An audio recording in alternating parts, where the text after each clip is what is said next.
Bom dia, meu nome é Victor Duarte, eu sou médico da clínica Ultracenter e hoje eu gostaria de expor algumas atualizações sobre a doença gordurosa do fígado, principalmente no contexto clínico da doença hepática relacionada à disfunção metabólica, que é o que o endocrinologista avalia diariamente no consultório, tomando como base alguns guidelines recentes da Associação Americana de Estudos sobre as Doenças do Fígado e da Associação Americana de Endocrinologia Clínica, que foram publicados entre 2022 e 2024.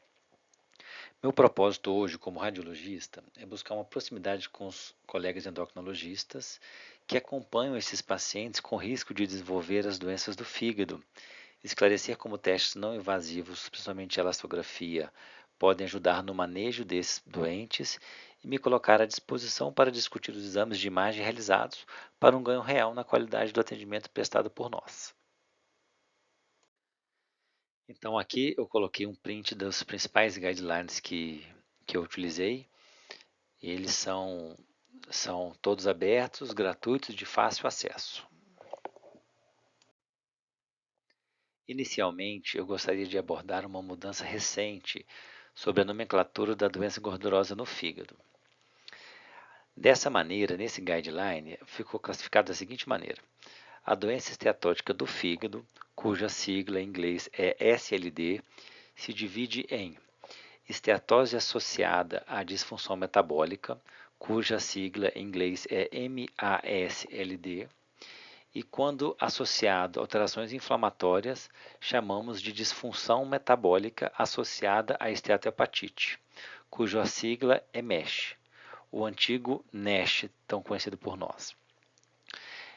Também ficou subclassificado a esteatose associada ao álcool, cuja sigla em inglês é ALD. Existe também um meio termo dessas duas alterações, que é a esteatose associada à disfunção metabólica e ao relato de ingesta alcoólica, cuja sigla em inglês é MET-ALD.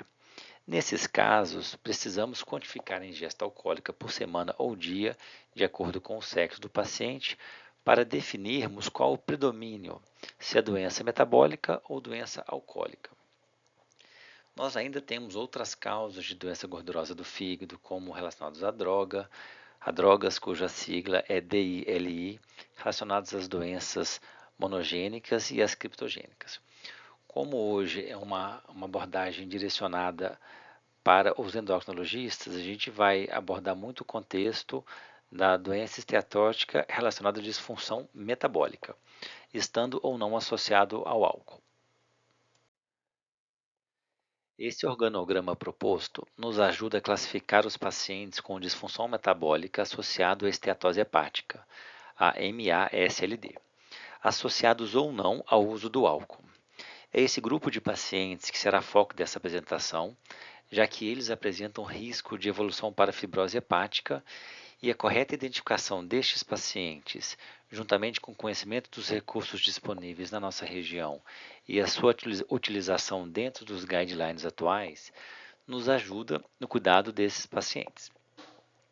Bom, a doença esteatótica do fígado, quando ela está associada a algum dos critérios cardiometabólicos, que são eles IMC maior do que 25, circunferência abdominal maior do que 94 em homens e 80 para as mulheres, ou equivalente ajustado por etnia, glicose sérica em jejum maior do que 100, níveis de glicose pós-prandiais, pós-carga, de maiores do que 140 após a segunda hora, ou hemoglobina glicada acima de 5,7, ou diagnóstico de diabetes tipo 2, ou tratamento para diabetes tipo 2, ou então pressão arterial superior a 130 por 80 milímetros de mercúrio, ou tratamento medicamentoso antihipertensivo específico, triglicérides plasmáticos maiores do que 150 ou tratamento hipolipemiante, um HDL menor do que 40 em homens e menor do que 50 em mulheres, ou tratamento hipolipemiante. Esses são os pacientes que, apresentando qualquer uma dessas indicações, eles têm critérios cardiometabólicos e eles vão ser classificados como disfunção metabólica associada à esteatose hepática. vale a pena a gente fazer a correlação com o uso de álcool, porque eles podem ter uma causa mista. De acordo com o guideline da Associação Americana de Endocrinologia Clínica, os pacientes com esteatose que devem ser considerados de alto risco para fibrose hepática são os seguintes: os obesos com ou sem características de síndrome metabólica, pré-diabéticos ou diabetes tipo 2, esteatose hepática em estudo de imagem e ou níveis plasmáticos de aminotransferases persistentemente elevados acima de 6 meses. Esse mesmo guideline sobre a indicação de todas as pessoas que apresentam esteatose hepática associada a diabetes tipo 2 serem triadas para fibrose hepática, ele cita a seguinte recomendação: em pessoas com diabetes tipo 2, deve-se considerar o rastreamento de fibrose clinicamente significativa usando o FIB-4, mesmo que tenham níveis normais de enzimas hepáticas. Evidência alta intermediária. Em pessoas com diabetes tipo 1, deve-se considerar o rastreamento de doença gordurosa não alcoólica com fibrose clinicamente significativa usando o FIB-4 somente se houver fatores de risco como obesidade, características de síndrome metabólica, níveis elevados de aminotransferase plasmática maior do que 30 unidades ou esteatose hepática em exame de imagem. Isso uma evidência intermediária fraca. Deve-se estratificar ainda mais o risco da pessoa com diabetes tipo 2 ou diabetes tipo 1 com fatores de risco cardiometabólicos e ou níveis elevados de aminotransferase plasmática maiores do que 30, usando o teste FIB-4, elastografia e ou ELF, que é um teste sanguíneo para caracterização de fibrose. Uma vez a gente selecionado os pacientes que merecem uma abordagem não invasiva para a pesquisa de fibrose hepática, o teste inicial recomendado é o FIB-4, que é um teste de fácil execução, que existem muitos sites hoje em dia que a gente consegue fazer de forma automática essa conta, preenchendo alguns parâmetros como idade, enzimas hepáticas e contagem de plaquetas. Esse slide ele vem resumindo um pouco do que a gente tem falado até aqui. Ele distingue quem são os grupos de interesse, são os pré-diabetes ou diabéticos tipo 2, os obesos com ou sem os fatores de risco cardiometabólicos e os pacientes com esteatose visto no exame de imagem ou com AST ou LT superiores a 30 unidades persistente. Então, esses pacientes a gente vai ter uma atenção especial para o fígado.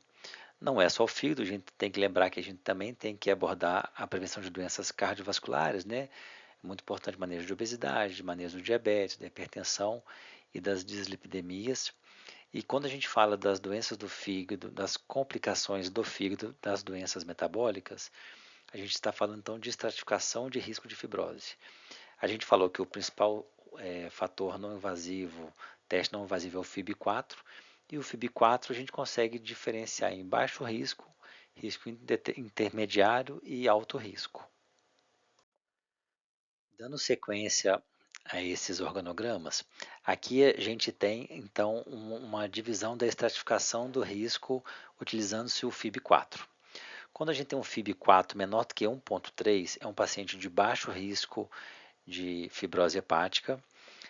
Nesses pacientes, a gente também pode usar uma dupla verificação com elastografia, que elastografia abaixo de 8 kPa, ela também indica um paciente de baixo risco para fibrose hepática.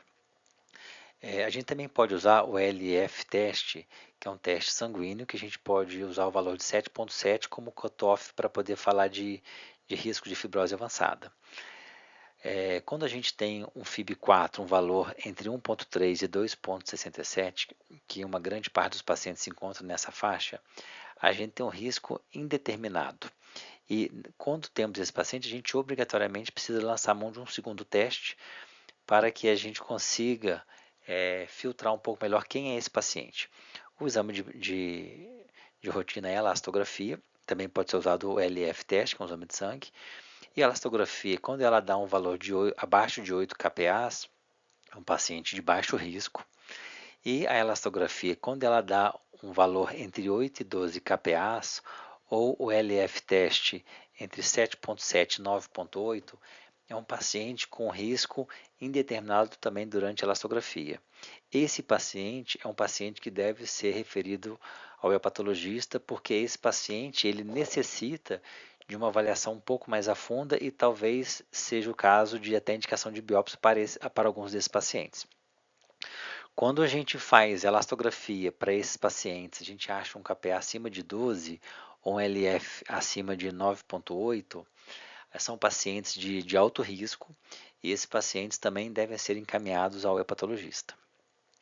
Quando a gente faz um FIB4 e ele já de início dá um valor acima de 2,7, o FIB4 isoladamente a gente já considera um paciente de alto risco, a gente já pode considerar o encaminhamento já nesse momento por hepatologista, mas a gente muitas vezes associa a elastografia para a gente poder comparar os valores do FIB4 com a elastografia, para a gente tentar avaliar melhor onde que esse paciente está nessa evolução da doença hepática. Bom, nesse guideline de 2024, vem corroborando um pouquinho essa fala de sempre uma verificação de duas etapas, que aqui a gente vê que a combinação do FIB4, usando-se um limite de 1,3 com elastografia, com limite de 8 kPa, em um processo de duas etapas, teve um desempenho melhor do que qualquer um dos outros testes sozinhos, com alta especificidade e alta sensibilidade. Nesse guideline de 2024, a Associação Americana de Estudo das Doenças do Fígado mostrou que, apesar do ultrassom convencional ser uma ferramenta confiável para a avaliação da esteatose hepática moderada e acentuada, existe uma sensibilidade reduzida do método quando falamos de esteatose grau 1. O ultrassom convencional também apresenta limitações para acompanhar as mudanças na esteatose ao longo do tempo. Dessa maneira, podemos associar para esta finalidade a quantificação de esteatose por ultrassom através de software específico, uma ferramenta cada vez mais disponível no nosso meio, com resultados promissores, que em alguns estudos mostram desempenho estatístico melhor do que o CAP, que hoje, junto com a quantificação por ressonância magnética, são os padrões ouro quando falamos em testes não invasivos.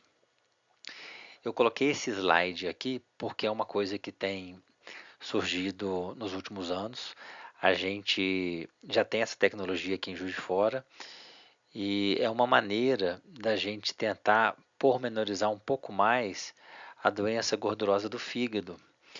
E a gente acredita que muito em breve, hoje em dia, isso é recente, a gente tem um número ainda limitado de estudos sobre isso, são estudos muito promissores, mas para a gente indicar isso de forma rotineira, talvez precisamos ainda um pouco mais de estudo.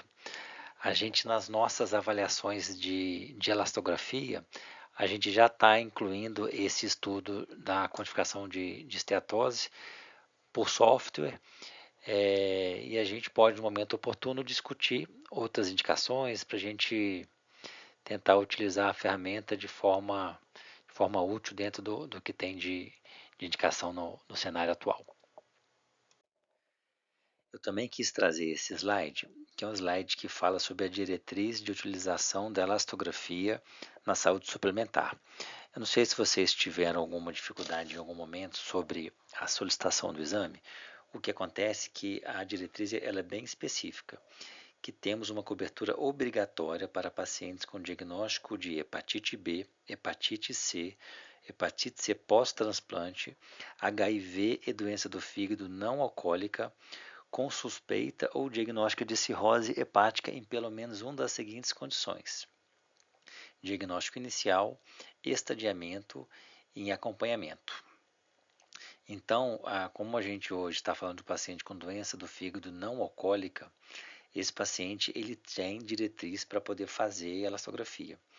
É importante colocar essa indicação de doença gordurosa não alcoólica em investigação de cirrose hepática, porque como não são todas as indicações que têm sua utilização liberada pelo plano de saúde, não está no rol todas as indicações de elastografia, é importante colocar isso de forma adequada, porque esses exames eles caem em estudo pela operadora de saúde e eles identificando que a gente fez a solicitação de acordo com o que está dentro da normativa, o exame é liberado. Pacientes com álcool, em algumas outras condições, a elastografia ela não está liberada, o plano de saúde não é obrigado a pagar. Então, por isso que existe essa regulamentação, é importante a gente saber disso, para na hora que a gente for indicar, a gente saber se a indicação ela está dentro do escopo da diretriz da ANS. Tá joia? Isso mais a título de informação. Gostaria de agradecer o tempo de vocês e me colocar à disposição. Aqui tem o meu e-mail e meu telefone pessoal. Podem ficar à vontade para entrar em contato. Quem já tem alguma proximidade maior comigo sabe que eu gosto muito dessa interação de quem solicita o exame com quem que realiza o exame. Existem casos desafiadores, casos difíceis, que essa proximidade nossa é uma proximidade que traz muito benefício para a gente tentar entender o processo único de cada doente, de cada paciente, e a gente tentar ajudar da melhor forma possível. Me coloco à disposição aqui mais uma vez e muito obrigado pelo tempo de vocês. Grande abraço.